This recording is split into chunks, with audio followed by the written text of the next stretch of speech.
Welcome back. Global summit లో Musi stall ప్రత్యేక ఆకర్షణగా నిలిచింది. మూసీ పునరుజ్జీవంపై ప్రదర్శన ఇస్తున్నారు.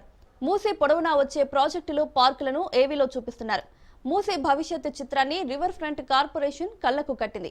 మరోవైపు గ్లోబల్ సమ్మిట్ లో ఏర్పాటు చేసిన స్టాల్స్ పై ఏపీ రాజకీయ నేతలు, పారిశ్రామికవేత్తలు కూడా ఆసక్తి కనబరిచారు. మూసీ ప్రాజెక్టు స్టాల్ ను మాజీ ఎంపీ గల్లా జయదేశ్ ఆసక్తిగా తిలకించారు. ఇక ఇదే విషయానికి సంబంధించి మరింత సమాచారాన్ని మా ప్రతినిధి సునీల్ అందిస్తారు.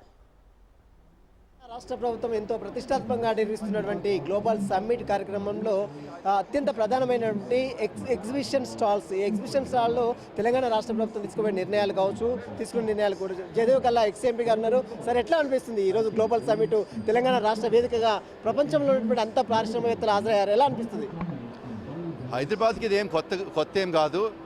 ఇంతకుముందు ఆంధ్రాతో ఉన్నప్పుడు కూడా Hyderabad has always been given the focus and Hyderabad has been continuing to grow. This is part of the growth story. So there's nothing new in this anipistindi. Moosi Prakshana chusaru project ela anipisthundi sir? Very good. It's very good for public.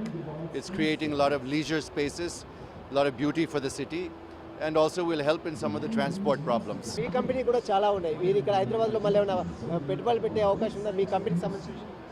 మా corporate office ఇక్కడే ఉంది for last more than 10 years. And కొత్తగా Amara Raja growth corridor అనేది Divitipalli village దగ్గర near in Mahbubnagar district we're putting a large facility for lithium ion cells. So that is continuing. Last 2 years నుంచి చేస్తున్నాము, అది continue అవుతాం. City plan ఎలా ఉంది sir? ఈరోజు మీరు చూసారు కదా, అంతా ఎలా ఉంది? చాలా బాగుంది. Wishing all the best. ప్రస్తుతము ఎక్స్ఎంపీ జయదేవ్ కల్లా గారు ఈరోజు మన గ్లోబల్ సమ్మిట్ కార్యక్రమానికి హాజరయ్యారు. ప్రస్తుతం మూసీకి సంబంధించినటువంటి ప్రక్షాళన ఏ విధంగా చేయాలనే దానిపై కూడా ఒక ప్రత్యేకంగా స్టాల్స్ని ఏర్పాటు చేసి దానికి సంబంధించినటువంటి ఈ స్టాల్స్లో మూసీ ప్రక్షాళన సంబంధించిన వివరాలన్నీ కూడా పొందుపరిచారు. మూసీ ప్రక్షాళన చేస్తే ఈ రకంగా ఉంటుంది. ముఖ్యమంత్రి రేవంత్ రెడ్డి ప్రతిసారి కూడా మూసీ ప్రక్షాళన చేయాలి, ఇంటీరియర్ కారిడార్ నిర్మించాలనే సంకల్పం గతంలో అనేక సార్లు కూడా ప్రస్తావించారు. ఈ యొక్క గ్లోబల్ సమ్మిట్లో ఫ్యూచర్ సిటీలో నిర్మిస్తున్నటువంటి ఈ యొక్క విషయాలు విజన్ 2047లో భాగంగా ఈ యొక్క మూసీ ప్రక్షాళన కూడా రాష్ట్ర ప్రభుత్వంలో ఉన్నటువంటి ఒక ప్రధాన అంశం. కాబట్టి మూసీ ప్రక్షాళన చేస్తే చాలామందికి తాగడానికి మంచి ఉపయోగంగా నీరు ఉంటుంది. ఖచ్చితంగా నీటి ఇబ్బందులు అనేవి ఉండవనేది రాష్ట్ర ప్రభుత్వం భావిస్తుంది. దానికోసము ఒక ప్రత్యేకమైనటువంటి ప్రాజెక్ట్ నిర్మించింది. ఈ ప్రాజెక్టులో అంటే ఈ స్టాల్స్లో ఒక ప్రత్యేక అట్రాక్ట్గా ఉందని చెప్పవచ్చు. ఎందుకంటే మూసీ ప్రక్షాళన అనేది రాష్ట్ర ప్రభుత్వము ఒక దృఢ సంకల్పంతో చేయాలని నిర్ణయించుకుంది.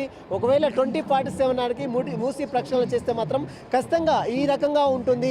మనం చూస్తున్నటువంటి విజువల్స్, మన కెమెరామెన్ భరత్ చూపిస్తున్న ఒక విజువల్ చూసినట్లయితే మొత్తం కూడా సిటీ మొత్తం కూడా ఇంత అందంగా తయారవుతుంది. మూసీ మొత్తం కూడా ప్రక్షాళన జరిగితే అక్కడ ఐటీ కారిడార్లు వస్తాయి, చాలా బిజినెస్ డెవలప్మెంట్ అవుతుంది, చాలా ఇండస్ట్రియల్స్ వస్తాయి, చాలా చుట్టుపక్కల ఉన్నటువంటి వాతావరణం కూడా చాలా బాగుంటుందనే ఉద్దేశంతో మూసీ ప్రక్షాళన ఖచ్చితంగా చేయాల్సిన అవసరం ఉందని మాత్రం ఇప్పటికే ప్రభుత్వం భావించింది.